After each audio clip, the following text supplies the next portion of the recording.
ሰላም እንኳ ዓብዲ ሓናን ቻናል መጻኹም ኣብዚ ሎሚ ግዜ በብመዓልቱ ኩሉ ግዜ ብዛዕባ ኤአይ ሓድሽ ነገር ንሰምዕ ብዙሓት ናይ ኤአይ መሳርሕታት ኣለዉ ጽሑፍ ጀነሬት ዝገብሩልና ስእሊ ቪድዮ ኤዲት ክገብሩልና ዝኽእሉ ወይ ድማ ኮድ እውን ባዕሎም ጀነሬት ክገብሩልና ዝኽእሉ ብዙሓት ናይ ኤአይ መሳርሕታት ይመጽ ኣለዉ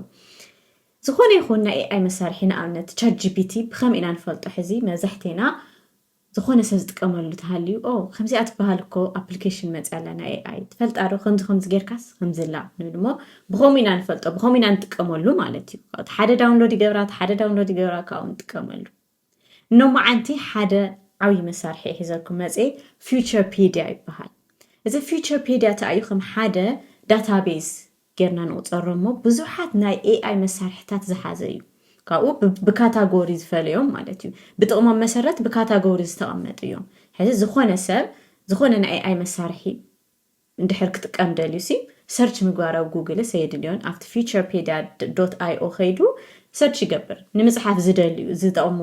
ናይ ኤአይ መሳርሕታት ይርኢ እሞ ዘርዚሮዎ የቕምጠሉ ማለት እዩ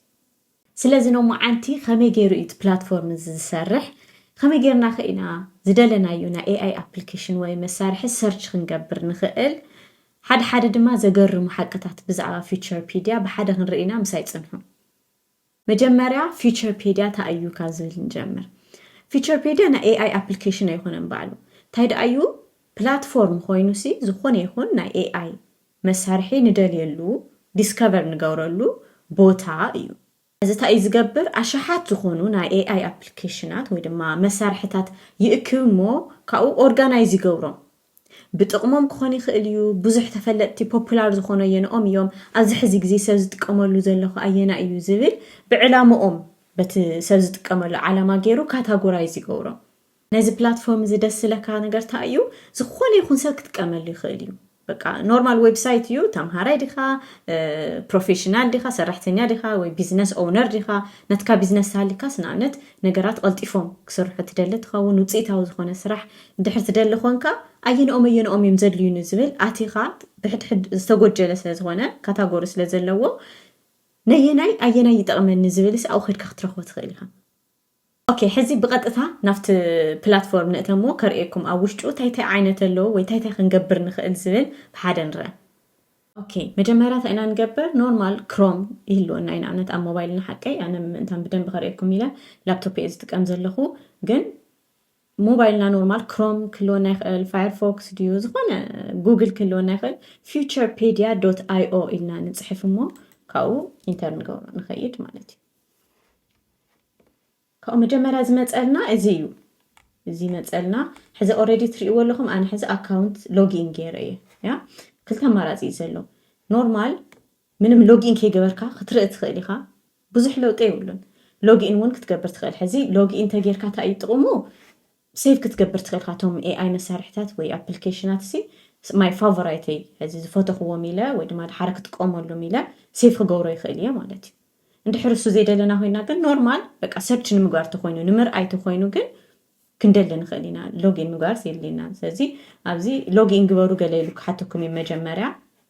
ግን ስኡልኩም ስክሮል ግበሩ እንድሕር ሎጊን ትገብሩ ዘይደለኹም ንታሕቲ ስክሮል ትገብሩ ማለት እዩ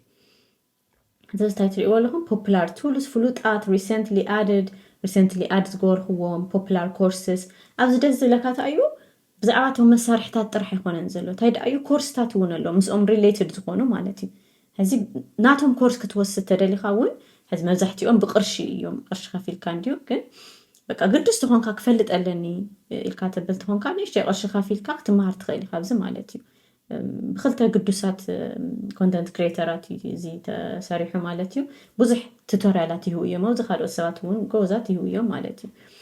ኣብዚ ንኽድ መጀመርያ እንታይ ይብል ኣሎ ፖፑላር ቱልስ ይብል ኣሎ ፍሉጣት ኦኬ ፍሉጥ ከምቲ ኩለና ንፈልጦ ቻት ጂፒቲ ኣሎ ክላውድ ኣሎ ሚድጆርኒ እዚ ካታጎሪ ሕዚ እንታይ እዩ ትጉጅለ ብፍሉጣት እዩ ዘሎ ሓቀይ ሕዚ ኣብዚ ድማ ካልኦት ኣሎ ሞስት ፖፑላር ካታጎሪስ ፖፑላር ዝኾኑ ካልኦት ማለት እዩ ካስተመር ሰርቪስ ሳፖርት ካስተመር ሰርቪስ ዝሕግዙና ሴልስ ንሽያጥ ዝጠቕመና ናይ ኤአይ መሳርሒ ባክ ኦፊስ ብዙሓት ኣለዉ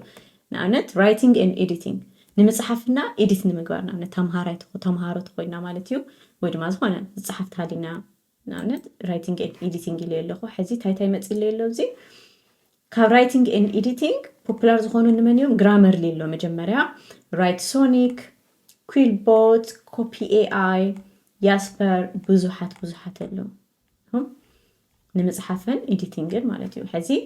ብዛዕባ እታ ናይ መጀመርያ ዘላ ብዙሕ ሰብ ዝጥቀመላ እስቲ ንርአ እታ እያ ማለት እዩ ግራመርሊ ከፊተያ ኣለኹ ኦኬ እዚ ግራመርሊ እታ እዩ ኣብ ዘሎ ሓፂር ዝኾነ ዲስክሪፕሽን ኤሊቬት ራይቲንግ ዊዝ ሪል ታይም ግራመር ቶን ኤንድ ፕላጃሪዝም ቼክስ በቃ ሪል ታይም ትፅሕፍ ተለኻስ ግራመርካ ይዕርየልካ ቶንካ ይዕርየልካ ፕላጃሪዝም ቼክ ደሞ ከምቲ ስኻ ትፅሕፎ ዘለካ ወይ ዝኾነ ካሊእ ፕላጃሪዝም ተሃልዩ ኮፒ ፔስት ተኮይኑ ደሞ ይነግረካ ማለት እዩ እዚ ኤአይ ካታጎሪ ኣምታይ ካታጎሪ እዩ ዘሎ ኣብ ራይቲንግ ጀነሬት ፅሑፍ ጀነሬት ምግባር ካታጎሪ ንኤዱኬሽን ዝጠቅም ይብለና ኣሎ ፕራይሲንግ ሞዴል ከመይ እዩ እቲ መሳርሒ እዚ ክትጥቀምካስ ፕራይሲንግ ከመይ እዩ ከፊልካ ድዩ ፍሪሚየም ይብለ ኣሎ ፍሪሚየም እንታይ እዩ ሕዚ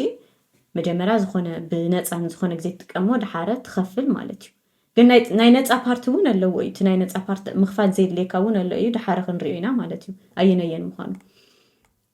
ኣብዚ ሴቭ ክትገብሮ ተደልካ ሕዚ ንኣብነት ኣነ ኣካውንት ኣለኒ ሓቀይ ኣካውንት ስለ ዘለኒ ሎግኢን ስለ ዝገበርኩ ሴቭ ክገብሮ ይኽእል እየ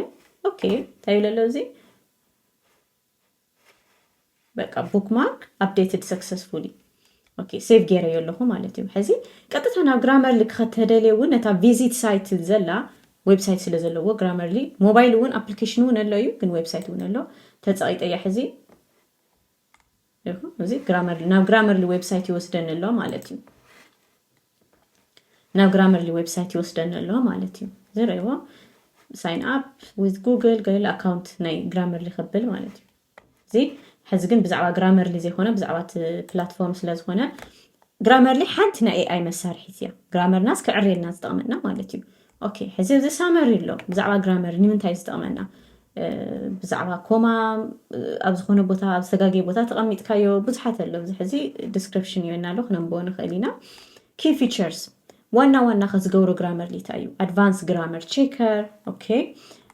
ኮንቴክስቹዋል ስፔሊንግ ኮሬክሽን ስፔሊንግ ኮሬክት ይገብር ቮካብለሪ ኢንሃንስመንት ሰጀሽን ቮካብለሪና ይዕርየልና ትንጥቀሞ ዘለና ቃላትስ ብኻሊእ ብዝሐሸ በትንፅሕፎ ዘለና ፅሑፍ ፐርፐዝ ዓላማ መሰረት ይቕይረልና እዚ ኣብዝኒኣ ቃል ተተጠቐምካ ኣብ ክንዲዚ ኢሉ ይዕርየልካ ማለት እዩ ፕላጃሪዝም ዲቴክሽን ፕላጃሪዝም ማለት ሕዚ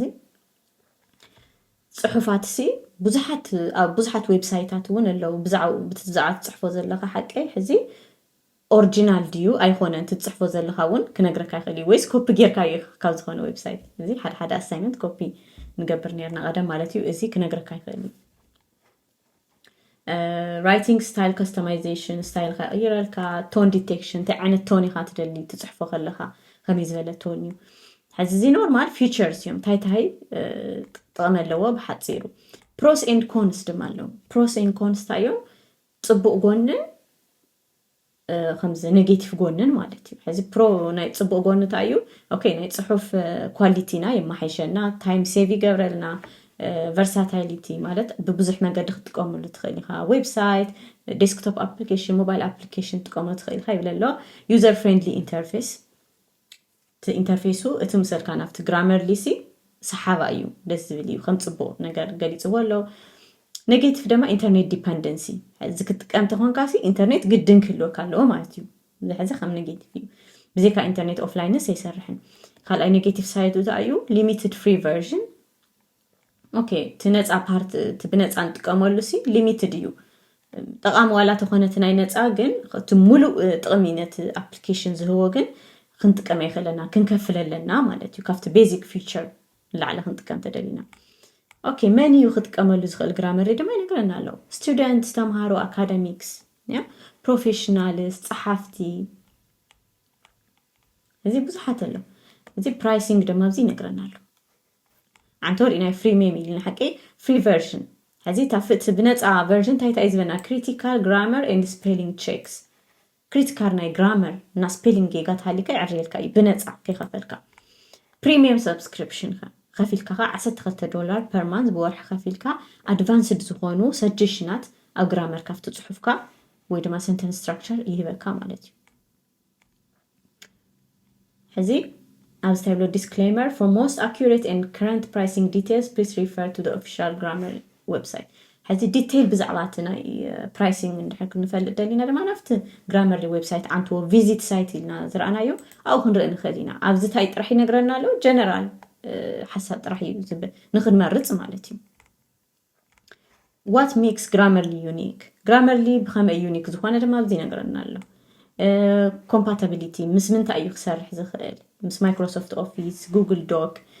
بقى مس بزحات السرحة يمنا له حزي نورمال كيبورد ون Grammarly install تجيرها كسر حلك يخليو Grammer خا كعريل كاين لكالو بزح نجار هم وازي بزعبة حنتنا أي مسارحتي بزعبة نايمس حافيت Grammarly مالتي حزي توم بلاتفورم زسرحوا تايو ريت جيرهم ولو درجة هم ولو accuracy حق أنا مخان درجات AI هند أيو 4.8 which is high ease of use بقليلو نايمتقام 4.7 دحنا أيو functionality حزي زي بملؤهم تايم تبهالو كرايتيرياتات خالقوت ناي رايتنج ابليكيشنات ويدمانا AI مسارحتات ون ألوهم يو حزي كتناتصرو تخليكم أي ناي زلعالة ريتنج اللو بقو مسارات كتمرتو تخليكم مالتي overall score ده هو ولا 4.6 يدلو that's fine زي سامريو زي حزب بزعوا Grammarly مالتيو بزعوا حانتي ويب سايت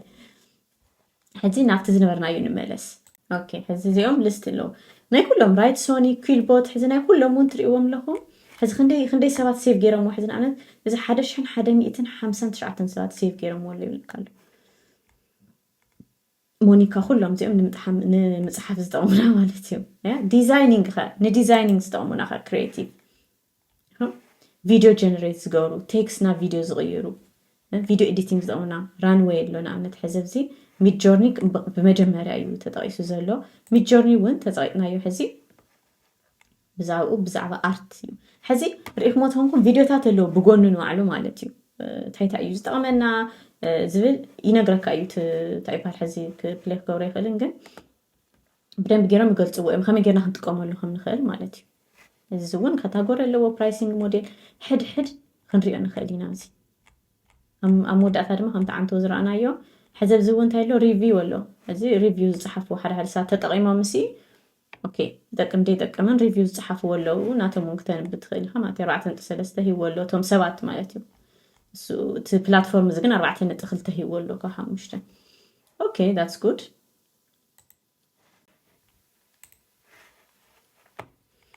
اوكي كاو بزحات اللو زي كانفا ونلنا بزح ممارص اللو خينا خنرين خلنا حزب زي حدش خنصوت اخلنا تو ويب سايت ون سلا زمصلا داونلود خنغورو نخلينا نا موبايلنا كوني خل نا لابتوبنا مالتيو حزيهم موست بوبولار كاتيجوريهم بقى فلوطات كاتيجوري حزب بوزحات كاتيجوريهم زلو اوكي نانا تبزي AI tools تلا تريوالو هنا انا خدمو خريكم يخندي كاتيجوري كم زلو مالتي ريكم all AI tool categories بمولهم كاتيجوري AI productivity tools وتصيتها زخونه سرح زحجوزنا نامنت personal assistant personal زحجوزنا research spreadsheet زحجزنا AI مسارحي مس اكسل قال مالتيو حزي اكسل بعلو زي خونس مسؤول كحجزنا زغل تول ترانسليترات برزنتيشنات بزحات productivity text generation نمنيو اليوم نامنت اللو show all تيلنا دمو بمولهم كرينا يقولوا image generate قبلنا art generate بزحات AI code generate قبلنا AI audio generate قبلنا حز audio نايسة audio generate قبل تخيل unfortunately مالتي ያው ንጽብቕ ተተጠቂሙ ለሰብ ጽብቕ እዩ automate ትገብረሉ ስራሕካ ማለት እዩ AI video tools has a productivity tools ይለና ኣሎ has ካብዚኦም ስትነራ show all productivity tools ተለዩ ሕዚ okay boosting your output smart automation okay እዚ ብዛዕባ ይነግረና ኣሎ okay ኣብዚ ትሪእዎ ኣለኹም ኮርስ ምስኦም ዝተተሓዙ ማለት እዩ ብዛዕባቶም productivity ቱላት እዚ ናይ 14 AI bootcamp حزب بتلي تمهارو تخونكم مالتيو I really recommend بتلي أبدأ تخونكم أفورد تجوروا تخونكم إذا كورسات موساد بتعمي تغامي بقى بزعرة AI زلكم مجمرة مسألة وفلت أتمسحاسهم كم يجاكات مسارحتات تقوم اللي تقل الزبل هذي بدهم يجيكم كابزك تمهار تقوليهم personal assistant زلو magic trips مونيكا يو جيسكو هذي بزحات نعنت magic trips سايول له effortless create personalized travel itineraries ሕዚ ብዛዕባ ፍላይት ንኣብነት ዝኾነ እንታይ ይበሃል ተደሊና ቡክ ክንገብር ገለ ቡክ ንምግባር ይሕግዘና ማለት እዩ ፐርሰናል ኣሲስታንትና እዩ ፍሪሜም ካ እዚ ኖርማል ከም ቻት ጂፒቲ ማለት እዩ በቃ ቻት ምግባር ይጠቕመና ኮዲንግ እዮም ሕዚ ውፅኢታዊ ንክንሰርሕ ሪሰርች ዘለና ሰባት ክንኮን ንኽእልና ንሰርሕ ሕዚ ካብ ክንዲ ኣብ ኢንተርኔትና ጉግል ከይና ሰርች ንገብር ማለት እዩ ካብዚኦም ክንረክብ ንኽእል ኢና ሶ ብሪፍ ኣሎ ኮንሰንሰስ ብዙሓት ኣለዉ እዚ እውን ናብ ሕድሕድ ቪዚት ክንገብሮ ተደሊና እውን ከይኣተና ቪዚት ክንገብሮ ንኽእል ኢና ስፕሪድሺት ሕዚ መብዛሕቲና ስፕሪድሺት ንጥቀም ኢና ኤክሴል ማለት እዩ ሕዚ ኣብ ውሽጢ ኤክሴል ድማ ክጠቕመና ዝኽእሉ ኸ ንመን እዮም ንኣብነት እስቲ ንእተስቲ ናብቶም ስፕሪድሺት ኣየነት እዮም እስቲ ንሪኦ ሕዚ ብዛዕባኦም እዚ ኤክስፕላኔሽን እዩ ግን ርእይዎ ሕዚ ክንደይ ኣሎ ሊዶ ጊጋሺት ሮስ ኤኣይ ብዙሓት ምስ ስፕሪድሺት ምስ ኤክሴልስ ክጠቕሙና ዝኽእሉ ንኣብነት ፎርሙላ ኣሎ ሓቀይ ፎርሙላ ሲ ትፅሒፍ ኢኻ ኣብ ኤክሴል ኣቲኻ ዝኾነ ፎርሙላ ትፅሒፍ ኢኻ ሕዚ በቃ እንድሕፎ ብፅሑፍ ትነግሮ ትኽእል ኢኻ ኣነ ከምዚ ዝግበረለይ ዝድምረለይ ከምዚ ኣራቢሕካ ከምዚ ትገብረለይ እየ ዝደሊ ኣብታ ሺት እዚኣ ኣብዛ ሴል እዚኣ ኣብዛ ኮለመን እዚኣ ኢልካ ትነግሮ ይገብረልካ ማለት እዩ እቲ ፎርሙላስ ባዕሉ ጀነሬት ይገብረልካ ማለት እዩ ስኻ ክተበለ የድለይካ ኣብዚ ሕዚ ፊልተር ኣለዉ ፊልተር ማለት ክንፈልዮ ካብዚኦም ሲ ፊልተር ክንገብር ተደሊና ንኣብነት ተፀቂጠያ እንታይ መፅእ ኣሎ ሞባይል ኣፕ ናይ ሞባይል ኣፕሊኬሽናት ጥራሕ ኣርኤኒ ክብሎ ይኽእል እየ ኤፒኣይ እንታይ እዩ ባይዘወ ቀፃሊ ክንርኢና ማለት እዩ እንድሕር ደሊኹም ኣብ ኮመንት ሴክሽን ፅሓፉለይ ብዛዕባ ኤፒኣይ ክትፈልጡ ትደልዩ ማለት እዩ ሞር ምስ ኮምፒተር ሪሌትድ ዝኾኑ ሰባት እዮም እንትን ዝብሉ ፕራይሲንግ ፍሪ ዝኾኑ ጥራሕ ኣርኤኒ ክብሎ ይኽእል እየ ሕዚስ በቃ ኩሎምስ ክሪኦም የደልዩ ኣነ ነፃ ክጥቀም ተደልየ ቅርሺ እንድሕር ዘይብለይ ፍሪ ዝኾኑ ጥራሕ ዝተርኤኒ ይብሎ ኣለኹ ኣፕላይ ለዩ ኣለኹ ኦኬ አንፎርቹኔትሊ ሓንቲ ጥራሕ እያ ፍሪ GPT for sheets and docs እዚ ብነፃ ክጥቀመሉ ይኽእል እየ ኦኬ ነፃ እዩ ስፕሪድሺት ሕዚ ናይ ጉግል ሺት ንድሕር ንጥቀም ዘለና ኮይና እዚ ጂፒቲ ውሽጢ ኣለዎ እዩ ማለት እዩ ናይ ጂፒቲ ሞዴላት እዩ ዝጥቀም ኣብዚ እውን ፕሮስ ኤንድ ኮንስ ኣለዎ እዚ ፅቡቕ ነገሩ ጎነ ነገሩ ማለት እዩ ሕዚ ኤክሴል ሄቪሊ ብጣዕሚ ንጥቀም ሰብ እዚ ብጣዕሚ ይጠቕመና እዩ ማለት እዩ ኣብ ውሽጢስ ኮንተንት ጀነሬት ክገብረልና ይኽእል እዩ እዚ ኤክሴል እዚ ማርኬተርስ ክጥቀሙሉ ይኽእሉ ኢኮመርስ ማኔጀራት ዳታ ኣናሊስትስ ብዙሓት ማለት እዩ እዚ እውን ፔድ ፊቸርስ ክህልይዎ ይኽእሉ እዮም ግን በቲ ቤዚክ ፊቸር ዘይተኸፈለ ኖርማል ክትጥቀመሉ ትኽእል ኢኻ ማለት እዩ ሬት ገይርዎ ኣሎ ኦኬ ፋይን ንመለስ ሕዚ ናብቲ ካታጎሪ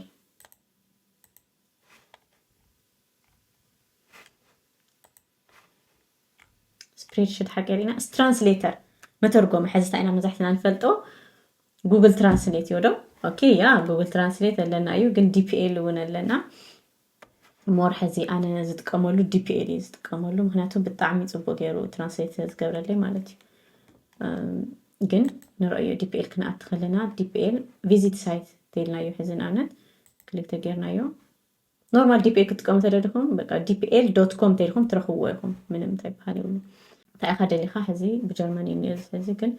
ዜሮ ፒዲኤፍ እውን ትራንስሌት ገብረልካ ይኽእል ግን ያው ካፓቢሊቲኡ እቲ ብነፃ ትጥቀመሉ ክንደይ ዝኣክል ቃላት ተተርጉምካ እዩ ብነፃ ዝብል እሱ ሊሚት ኣለዎ እዩ ስለዚ እንድሕር ሞር ተደሊኻ ክትከፍል ትኽእል ኢኻ ማለት እዩ ግን ብዛዕባ ዲፒኤል እውን ረእይዎ ብዙሕ ኣሎ እንታይ እዩ ዲፒኤል ትራንስሌተር ብኤኣይ ዝተሰርሐ ትራንስሌት መግበሪ እዩ ዝውን ከምቶም ኣንተው ዘለናዮ ኣሎ ማለት እዩ እዚ ሪከመንድ ይገብረኩም ብጣዕሚ ዲፒኤል ክትጥቀሙ ማለት እዩ ግን እንታይ ይበሃሉ እንታይ እዩ ሕዚ ዲፒኤል መብዛሕትኡ ግዜ ኩሉ ቋንቋታት እንትን ኣይገብር ሰፖርት ይገብርን ያው ትግርኛ እውን ኣብ ጉግል ትራንስሌተር ኢና እምበር ኣብ ዲፒኤል ንረኽቦን ግን ቶም ንረኽቦም ቶም ኣብ ዲፒኤል ንረኽቦም ቋንቋታት ግን ብደንብ ገይሩ ይሰርሕ ፍሬንች ናብ እንግሊሽ ወይ ከዓ እንግሊሽ ናብ ካሊእ ናብቶም ሞስት ፖፑላር ዝበሃሉ ቋንቋታት ማለት እዩ ያው ትግርኛ ገለ ተደሊና ጉግል ትራንስሌት ክንጥቀም ንኽእል ኢና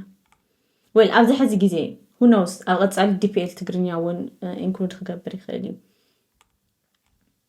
ፕሬዘንቴሽንስ ተምሃሮ ሰራሕተኛታት ፓወርፖይንት ፕሬዘንቴሽን መፅሓፍ ስልችወና ሰባት ሃሊና እዚኦም ክንጥቀም ንኽእል ኢና ማለት እዩ جوجل سلايد كيرنا هنطقم نخلينا زنعنت حدا كابتيوم بدن بي سيف زغورو نرى باور مود اي اي يولالو اوكي ستي فيزيت نغورو اوكي إذا أيو حد فيزيت يجريو جن كفيزيت نجورو نرأيه مجمرات description أو رأيكمو بناس عندهم بناس optimize business operation with AI driven insights and automation presentation marketing بزح مالت كسلايد نلعني more use سرح مالتي insight even automation اللي هو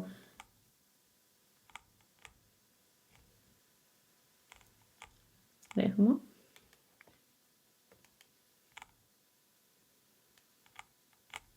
اوكي إذا أفت كاتاجورون presentation ترينا presentation تأيو زبل كرينا يخلي بقى من تأيوم presentation tools تأيوم زبل بزعو أمون فيديو اللوزي يا هنرأي خلينا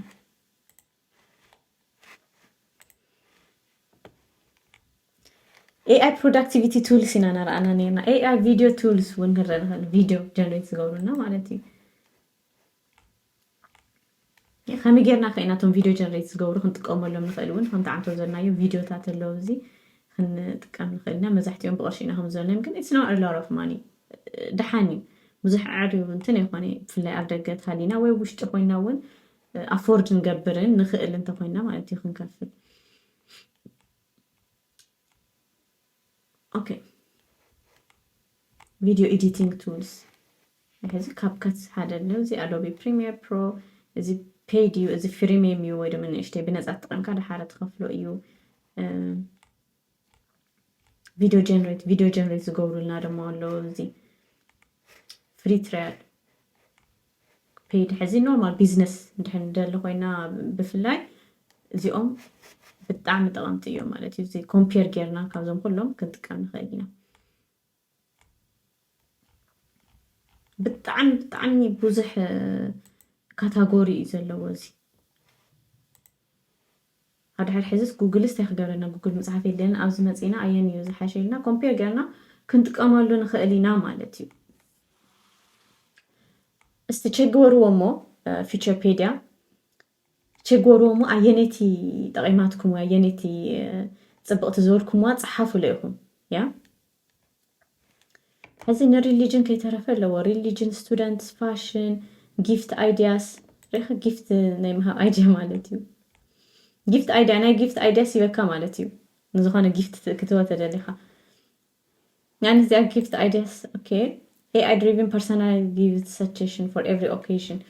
نستفل هذه occasionات مرعك هوني خلي نزخانة سي gift idea يبكا مالتيو نيم على الالغوريزم اللي واحد suggest قررها gift مالتي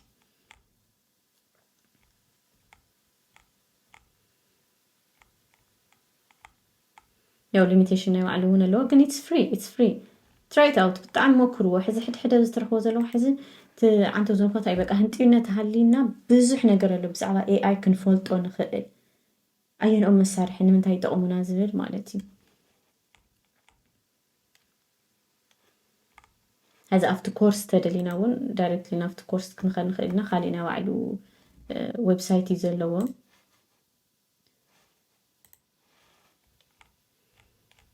كورس بمولو انو على زلوا مالتي حزب زي برايسينج لنا تخيلنا ناي مخفال يكون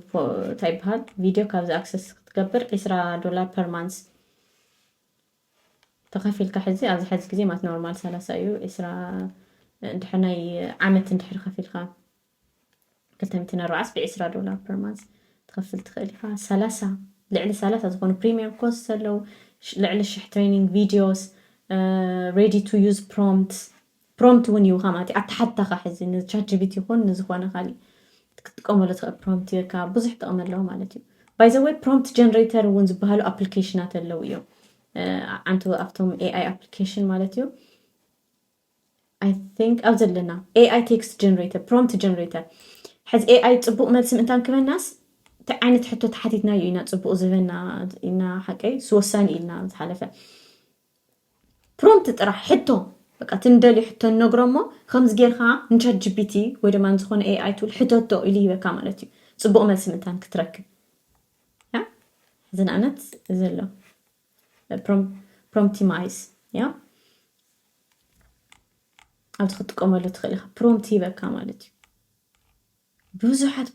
ብዙሓት ዓይነታት ጥቕምታት እዮም ዘለዎም እዚኦም